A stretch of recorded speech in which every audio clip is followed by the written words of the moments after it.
4 កន្លែងនៅក្នុងខេត្តកំពតដែលមានទេសភាពស្រស់ស្អាតបំផុតនារដូវវស្សានេះ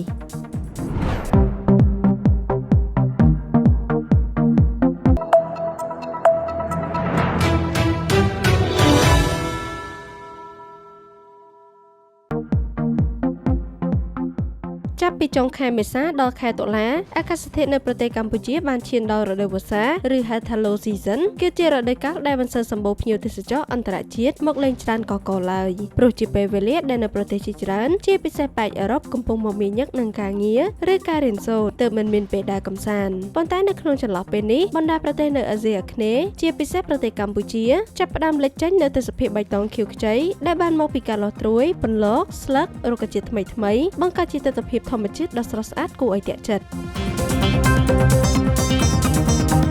តំបន់ទេសចរធម្មជាតិជាច្រើនកាន់តែមានសម្រស់ស្រស់ត្រកាលនារដូវនេះក្នុងនោះរួមមានទាំងព្រៃឈើភ្នំទឹកធ្លាក់ឬសូម្បីតែតាមបណ្ដោយផ្លូវជាតិធ្វើដំណើរក៏មានទេសភាពទាក់ទាញមិនធម្មតាផងដែរពេលនេះជាពេលដែលស័ក្តិសមបំផុតសម្រាប់ដំណើរកម្សាន្តរយៈពេលខ្លីរបស់ភ្ញៀវទេសចរក្នុងស្រុកក្នុងការដកឃ្លាពីភារកិច្ចដ៏មមាញឹកប្រចាំថ្ងៃដែលងាកទៅលំហែអារម្មណ៍ជាមួយនឹងសម្រស់ធម្មជាតិវិញម្ដងជាពិសេសគឺអ្នករស់នៅក្នុងទីក្រុងដែលពោរពេញទៅដោយសម្លេងឡានម៉ូតូកកស្ទះឥតលួសថ្ងៃដូច្នេះតោះមកដឹងពីទីតាំងចំនួន4កន្លែងនៅក្នុងខេត្តកំពតដែលមានទេសភាពស្រស់ស្អាតខ្លាំងនារដូវកាលនេះដូចខាងក្រោម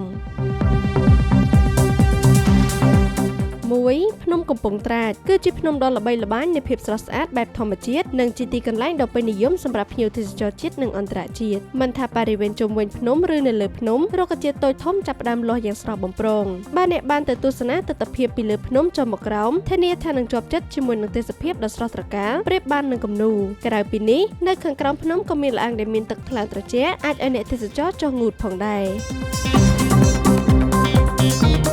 2ភ្នំបូកគោស្របពេលដែលមានភ្លៀងធ្លាក់ញឹកញាប់បែបនេះទេសភាពនៅលើកំពូលភ្នំបូកគោពិតជាអស្ចារ្យណាស់ដោយសារតែភ្នំខ្ពស់ខ្លាំងហើយរាល់ពេលដែលមេឃចង់ភ្លៀងឬចាប់ផ្ដើមរលឹមម្ដងពពកចុះទាបបីដូចជាឋានសួគ៌នៅលើដីអាចឲ្យយើងប៉ះផ្ទាល់បានទិដ្ឋភាពបែបនេះកើតមានតែពេលអាកាសធាតុត្រជាក់ខ្លាំងនិងពេលរលឹមតែប៉ុណ្ណោះគោលដៅថតរូបដែលមានប្លង់ស្អាតបំផុតគឺនៅទីតាំងលោកយាយម៉ៅព្រះវិហារកាតូលិកវត្តសំពៅ5កាស៊ីណូចាស់និងបឹងធម្មជាតិដែលមាននៅលើនោះគួរបញ្ជាក់ផងដែរថាប្រសិនបើធ្វើដំណើរឡើងភ្នំនេះដោយជិះម៉ូតូសូមកុំភ្លេចត្រៀមអាវភ្លៀងដាក់តាមខ្លួនផង3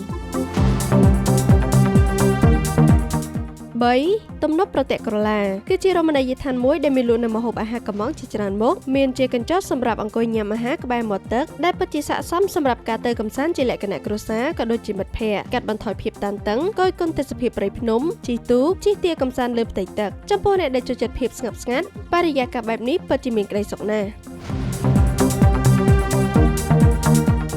4ភ្នំធំត្បិតថាមានទីតាំងដាច់ឆ្ងាយជាងគេបន្តិចធៀបទៅនឹងទីតាំងដែលបានរៀបរាប់ខាងលើប៉ុន្តែពេលបានទៅដល់ភ្នំនោះកាលណាធានាថានឹងជាប់ចិត្តជាមួយទេសភាពធម្មជាតិដែលគយគន់មិនចេះចំណាយខណៈដែលមានទឹកព័ទ្ធជុំវិញភ្នំនារដូវនេះអ្នកអាចដើរលំហែអារម្មណ៍តាមស្ពានឈើទស្សនាសត្វស្លាបនិងធម្មជាតិជុំវិញខ្លួនឬជិះទូកចូលទស្សនាទិដ្ឋភាពល្អាងក្រោមភ្នំក៏បានផងដែរក្រៅពីតំបន់ទាំងនេះក៏មានតំបន់ផ្សេងទៀតជាច្រើនដូចជាសហគមន៍ត្រពាំងសង្កែភូមិក្តាតទឹកធ្លាក់អន្លង់ខៀវឬទឹកធ្លាក់តាដាដែលសុទ្ធសឹងតែជាទីតាំងទេសចរធម្មជាតិមានទេសភាពស្រស់ស្អាតនិងគួរទៅលេងកម្សាន្តផងដែរ